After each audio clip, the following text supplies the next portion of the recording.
And you got a picture of it while you're looking at it. Cradled in the valleys and on the uplands between Yonah and Sound Mountain, the Bob Edwards farm, slashed by Brasstown Creek and Collie Branch, was larger than the farm in the Bend and derived mainly from land usage or topographical formation. The Baker family soon had the different areas identified by colorful descriptive names. On the north side of the branch near the foot of Sound Mountain and surrounding the hill, which contains the ancient Collie family cemetery, were the graveyard fields. And farther downstream, bordered on the southeast, the long bottom, Strawberry Hill, northeast of the bottom leveled off to form Blackberry Hollow. Okay, let's get out and look at this. Okay, we're going to get out and look at the graveyard now. Take a picture of it. Can you take a picture of it? Yep, we sure can.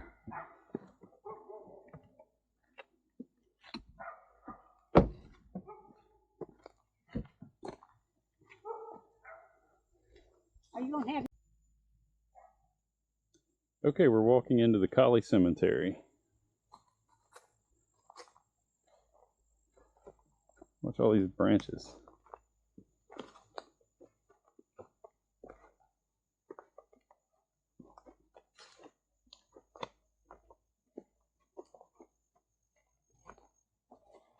The man who bought this part of this property, his wife was a descendant of the Collies. And so their house was built right down, you can see through the woods there. And he was one who restored this cemetery. And he and his wife are both dead now, and they're both buried up here. But the old Collie we'll read their dates up here on the stones in just a minute. But when we were kids, we played over here lots of times in this Collie cemetery. So all these are old gravestones then? Yeah. Except these, obviously they had these, her grandparents or great-grandparents lived there. You can still read the writing. Let me read the dates to you. James Collie was born in Virginia, April 16th, 1781. Died in Georgia, January of 1865, the 31st. And here's Lucy, his wife. Lucy Waters Collie. She's Waters. She's born in Virginia. 10th of December 1780. Died in Georgia, 1st of May 1854. So these people died before the war. And these are probably their original gravestones. Yeah, these are the original gravestones. You can't read them anymore, but yeah, we used to. Once in a while, we would find one in here we could read, but mostly. Now we'll go over here and see the latest ones.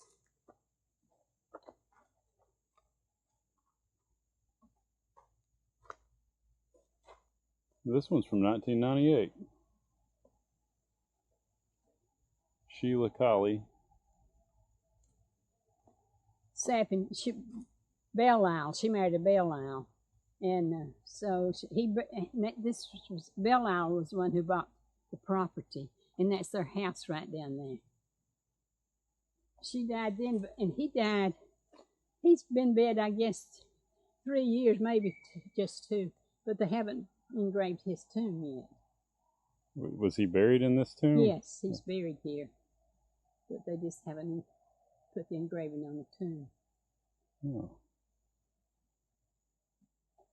So we had corn, there was corn planted all around the graveyard, down in the level part, and we call that the graveyard fields. So this was part of my coming up, part of the Baker children's background. How often would you come up here? Oh, gosh. You know, Jonathan, I was 4 when I moved here. And through the years, I don't know how many times I was here, and it wasn't a regular thing, but, you know, and the boys would be coming more than I would because I'd be out hunting. Or Bifford had a bean patch over here somewhere. And so it was part of the farm, but it was respected. It was left, you know, separate. Right. Did you guys always have a fence around it, or did you No, just... it didn't have a fence around it. Belle Isle put this fence around here. Okay. Let's see, if she died in 98, that's been 26 years ago. Gosh, it's been a long time. Yeah, and he, the fence looks like it's about 26 years old, don't it? It does. But we never farmed. We never got on this. It wasn't in the pasture. People used to respect graveyards. Yeah, you wonder too, like this is, you can't read it, you just know that someone's buried there. Oh, like, yeah. How do you, like, how would they know? That kind of thing. It's fascinating. See, and look at this, look at that mound of rocks right there in front of us. Isn't that interesting? Mm-hmm. That looks like it borders those other graves we were looking at that they put the new markers on. But yeah, all these, like these little stones that just barely stick up. Probably they were mostly soapstone, and it didn't last like granite or marble one anyway. Yeah, you can tell they were carved in specific shapes too back then.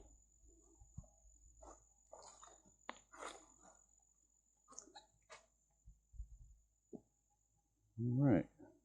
Cradled in the valleys and on the uplands between Yonah and Sal Mountains, the Bob Edwards farm, slashed by Brasstown Creek and Collie Branch,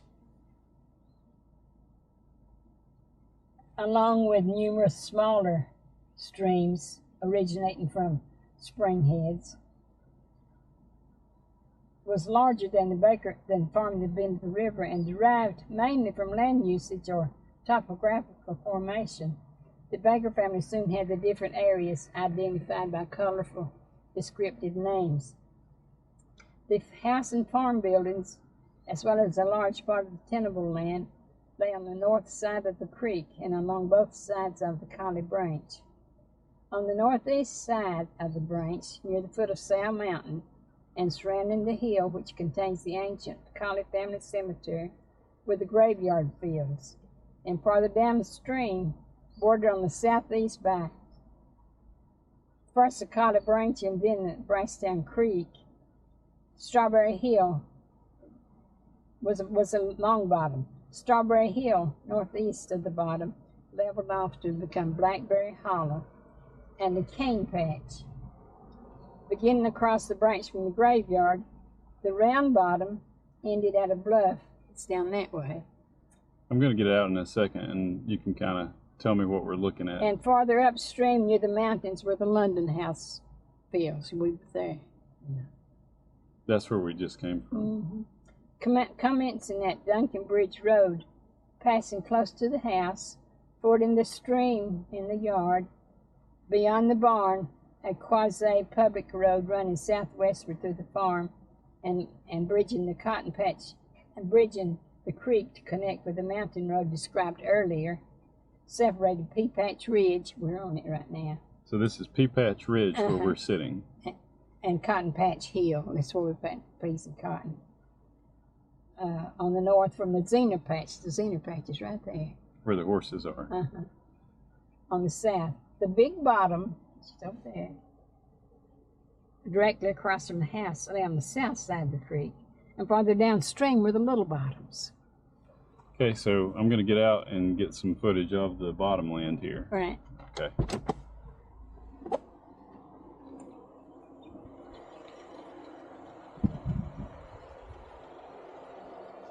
So the house sat over there, and this was all bottom land. You can see well back that way. So this is all where Fannie grew up.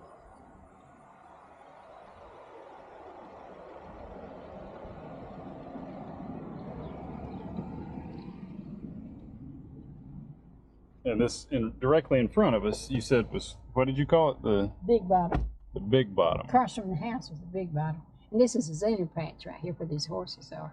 Okay. And we're on the Pea Patch, Cotton Patch Hill. And this right over the hill, from there, going over that hill is the round bottom.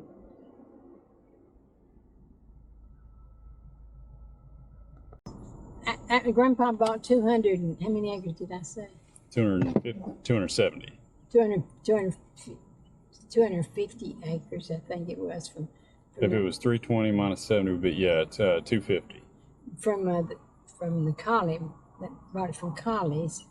And then in like 1922 or 23, he bought 70 acres over here on this side of the creek.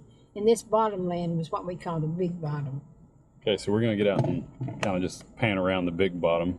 And what would grow in the big bottom? Corn. That's all I ever knew. And that was one of the first places he turned into a pasture because it's low. It's hard to. It's wet. It's hard to keep. There was a ditch ran across it right on here, close to the woods, and you had to keep it ditched.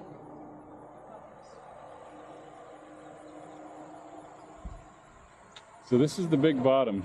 Imagine having to plow that with mules. How long that must have taken. And there's Duncan Bridge Road, which was the main road at the time, but it wasn't paved yet. One time, when it was wet, when it was raining, you couldn't get in the fields. And so one rainy day, James and Corbett and Bifford all went to the bend of the river to go fishing. Well, me and Mama and Daddy was sitting over here in the house eating supper, and we heard this noise. Oh, oh. And Daddy jumped up and says, that's my bull. And his bull, and was in spring of the year, and he had eaten so much clover, he'd gotten bloated. And so Daddy came tearing over here and told me to bring him a hose pipe and tell me where it was to run down his throat. Well, I couldn't find it. So he said, you come over here and keep this bull walking while I find it. So I went flying over there, and he'd sharpened a stick he'd put a sharpened end on the stick, and I punched that bull in the rump to keep him from laying down. And I thought Dad never would get back with the hose pipe.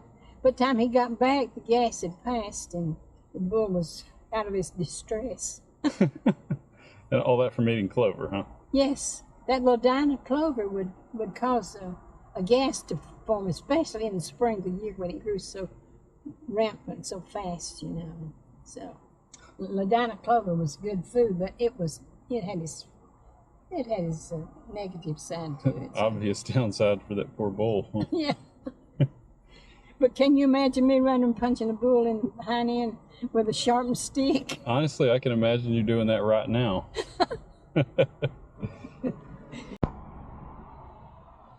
No, go ahead. We're sitting here now on the Panorama Drive, going into Panorama, and I think it's in 1923, might have been 90. I forgot. It's in the story. Grandpa Edwards bought 70 acres from Mr. Stewart, and this is part of the Stewart part of that acreage right here. We're sitting, and when after Mom died, I lived with Dad for 13 years. He kept house for me and everything. So he gave me about 32 acres in here.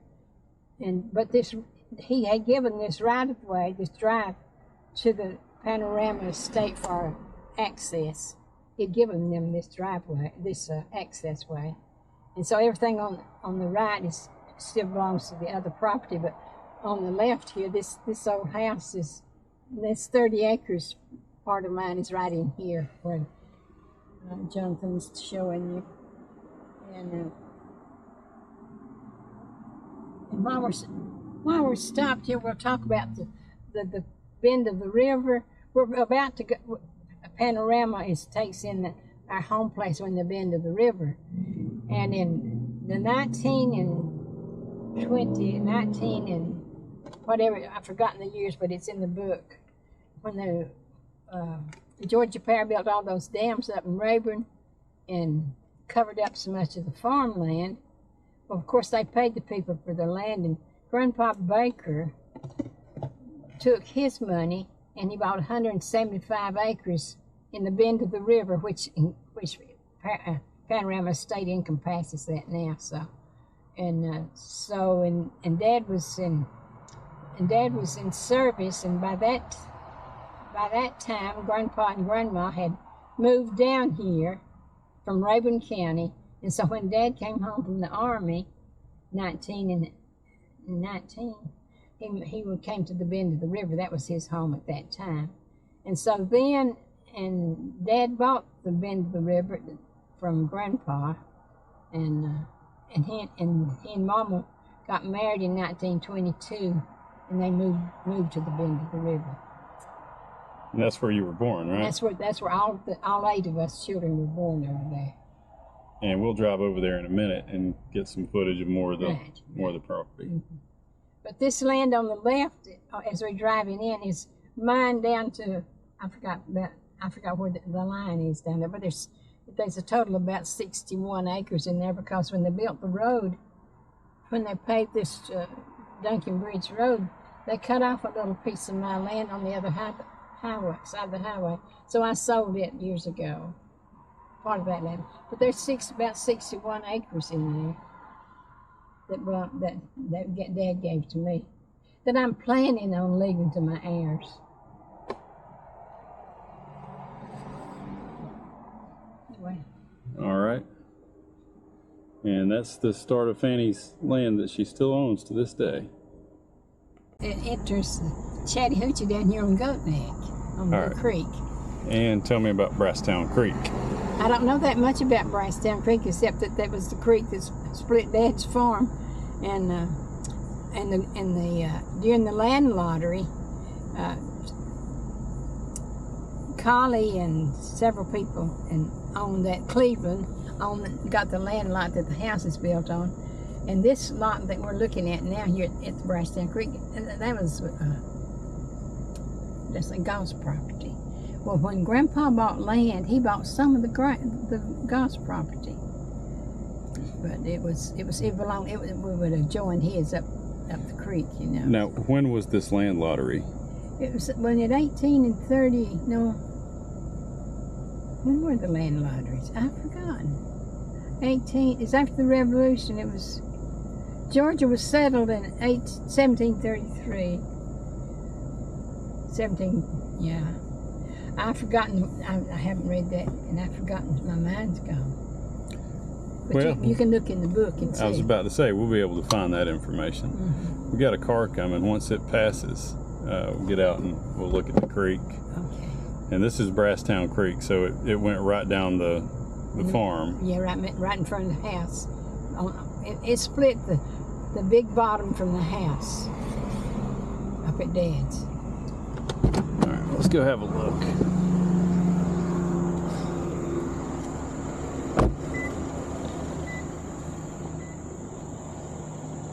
So this bridge has been built over Brasstown Creek, but this is the same creek that's on the property where we just were, where she grew up.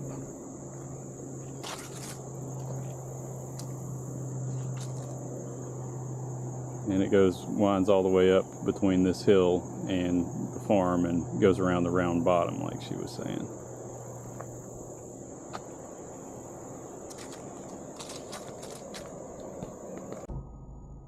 We're in the asbestos mines area now, where Mama was raised, and this on the left here is the remains of a pit where they mined for asbestos. And it was a huge thing, and I have pictures in the book. You can find the pictures in the book of that pit.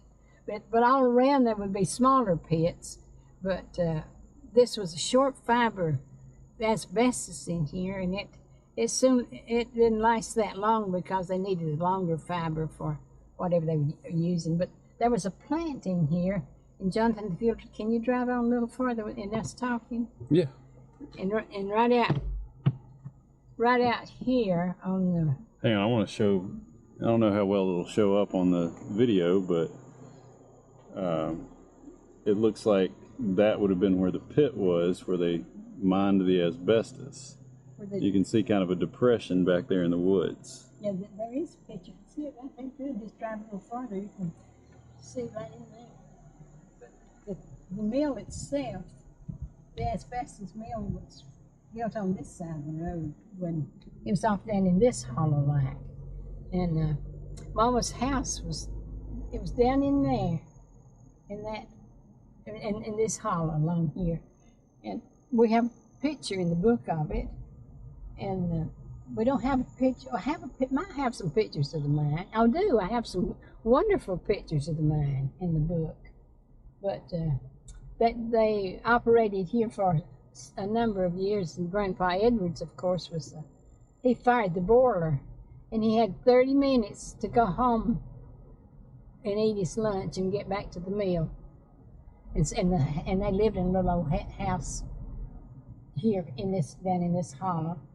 And on down, there's a branch in here somewhere, and my mom always called it headed from the Kilburn Springs. But I've looked and I've asked, and I never found anybody who knew where the Kilburn Springs were. But anyway, they were off down in this hollow somewhere. And it goes off and comes out down at the boat landing down at the Baker's Holler, Baker's Ford right over here. And Mama was raised in here.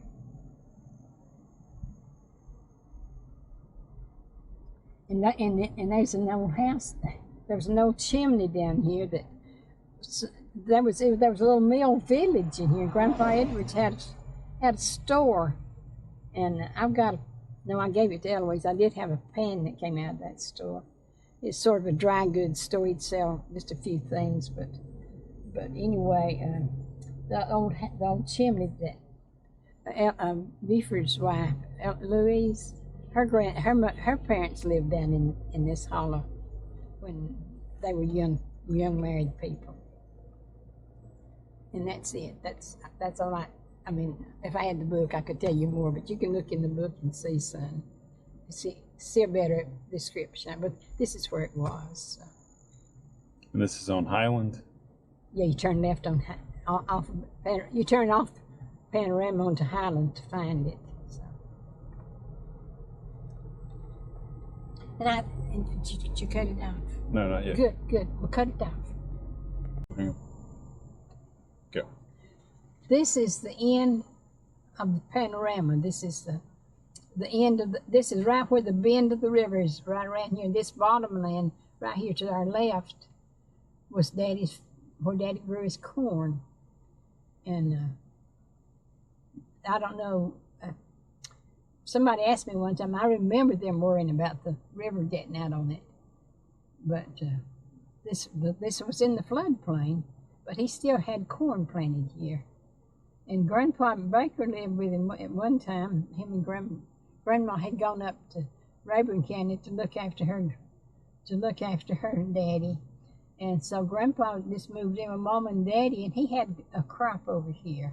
He grew, and he had an old mule, old Whitey, they called him.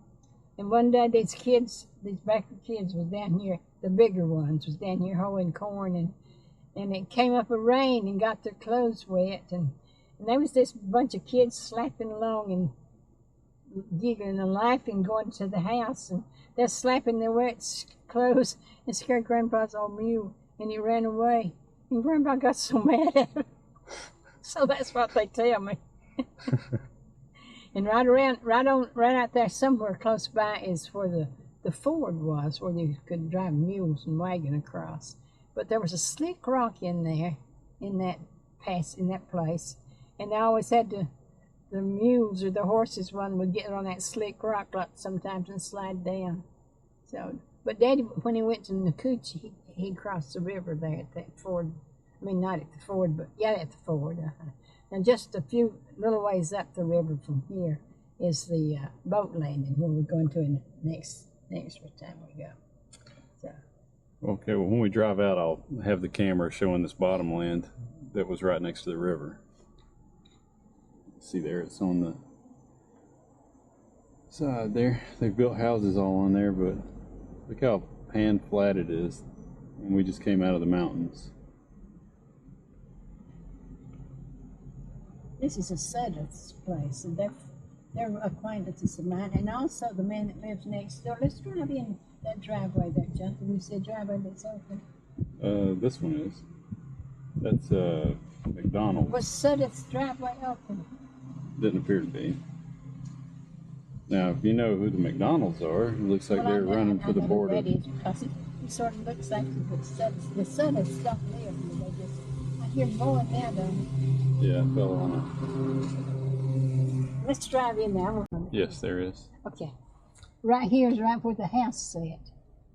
And it blew away during the 94 tornado. It leveled it. And the guy who bought this property then took a bulldozer and leveled the ground. Now we're fixing to turn down to the what he said that man's name was Abbott? Yeah. Ammon? Something like that? Rambin. Was it Rambin? It was Rambin, I think. We're fixing to go down to his house. You want to turn here? Yeah, turn right here. And this is a private driveway we're going down. And Johnson, stop just a minute. You see the house is set right there, and Daddy built a rock wall along here. And one time when we were children, this little me and Corbett was just little things. And Littlewell, one of our sister Littlewell went over to Grandpa Edwards's. I bet that's some of the rocks from the wall there. I bet it is too. And they said, I don't remember, but they said Corbett sat out there all day singing, "Poor old Elbell's gone gone way off. Poor old Elbell's gone way off." And now we're going right down into the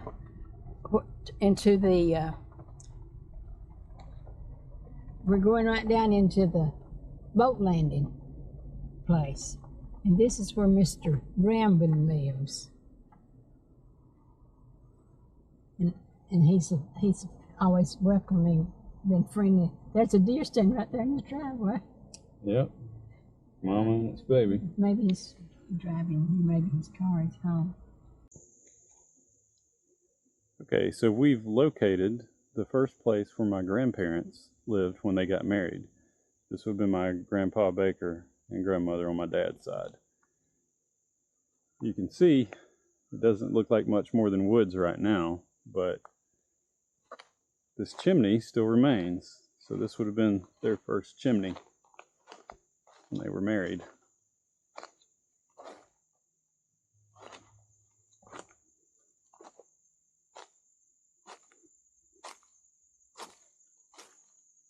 And this is right on the other side of the road from the bend of the river we were at. But yeah, this would have been their chimney.